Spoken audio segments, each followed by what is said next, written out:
About a month ago, I watched Malcolm and Marie, and I actually forgot to make a video about it on this channel because I forgot that I had watched the movie entirely. And that basically sums up the movie for you. Now, don't get me wrong, I'm not saying that it's a really bad movie, and it's definitely not. There are some good moments in it, and it's worth a watch. I'm just saying that it is pretty forgettable.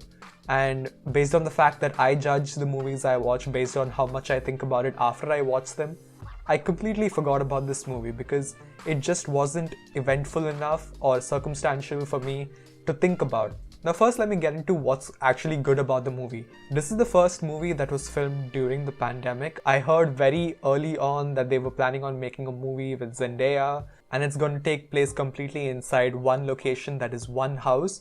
And I was pretty excited about this because I usually like movies that are based on just one location and have either one or two main characters. One of my favorite movies in this genre is Phone Booth, which is a movie about a guy stuck inside a phone booth and he can't leave, otherwise he gets shot by a sniper. Stu, if you hang up, I will kill you. There are a lot of interesting movies out there playing on this similar concept. It's just that when you want to take on a project like this, you need to make sure that the one thing that makes these movies work is executed to perfection.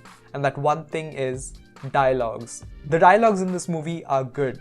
The problem is, you know what's gonna happen right before it happens. What does that mean? Well, in a movie, in order to keep the story going and in order to keep the drama going, you need to have conflict. Conflict is what makes drama work.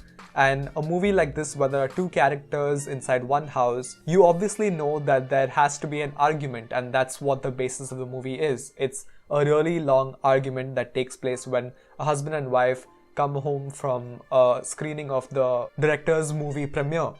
And this argument is the basis of what the entire movie is about. So now you know that there's going to be a little bit of a back and forth, and this is what the entire movie is, a back and forth between the two characters. Now, this can be done well if the argument was especially interesting, and I'm not saying that this argument in the movie wasn't interesting, it's just that we could see it playing out, because the first 10 minutes we see that the man is on the right side, okay? We see that the woman is clearly upset about something, but everything in the argument supports the man. And then there's a sudden switch and we find out something new about the man and we're like, okay, wait, no, I support the woman now. Her side of the argument is more compelling. 10 minutes later, there's another switch and you're supporting the man again. And it keeps going back and forth, which is true, I guess, in every argument, you know. The more information you get causes you to change your perspective, you know. If you find out that the man was cheating on his wife, okay, he's obviously the antagonist. But then you find out something worse about the woman and then you're like, okay, maybe she's the antagonist. So that kind of back and forth is good in a movie like this where the entire movie is based on one argument. But the problem in this movie, Malcolm and Marie, is that it almost feels like a tennis match and not a very enjoyable one. It just keeps going back and forth, and you really don't know whether what you're watching is good because you like what you're watching or you just want to find out what the end solution is. And if you just want to find out what the ending of the movie is, that means you're not exactly enjoying it. Or at least I wasn't. Now, in terms of the cast, the actors did a really good job. There was some real acting, you know, in moments of despair and moments of laughter.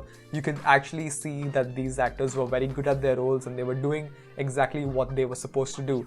It's just that the screenplay and the subject matter itself is what was letting the movie down. In theory, this movie could have been really, really good because both of these characters are opposites, you know. One is a narcissist and the other is an emotional sociopath who is trying to, you know, latch on to the man's emotions by making herself a martyr. She's a downer basically. She's basically drowning in her sorrows. This matchup between these two opposite personalities makes for a really good argument and a really good movie. And I recently saw this executed really well in The Lighthouse with Willem Dafoe and Robert Pattinson. And that too is a movie about two people who have come from different walks of life but are in this one isolated situation together. And it's how each of them reacts to that situation is what makes the movie interesting. The problem here is it just wasn't interesting enough. As I said, I forgot that I had watched it. I forgot to make this video that you are watching right now. Mainly because I just couldn't find anything in that movie that helped me retain my attention. I wasn't bored. It is almost a 2-hour long movie, and for the first 1 hour and 10 minutes, I was completely hooked. I was interested in the argument and the dialogues and everything. But after that, it just got a little too redundant. It's like when you see a MasterChef dish, right? And you are wondering, okay, what even is that? Like, what are the ingredients here? How did they even make this? And then, they show you a recipe and you're like, oh, okay, so this is that and that is this. This movie is like as if someone gave you the recipe instead of the dish. And you're like, okay, I understand what you're doing to make this movie work, but it just doesn't work for me. But overall, if you are looking for a movie to get into the genre of, a closed space, this isn't a movie that I would recommend you to watch. Like, it's a good movie if you want to watch Zendaya and if you want to watch a good dialogue battle between two characters. But otherwise, it's not the best of its genre. It could have been, but it just wasn't. Well, that's all I had to say on Malcolm and Marie. Thank you so much for watching this video. If you want to check out my podcast, the link is in the description. And I'll see you again in the next video.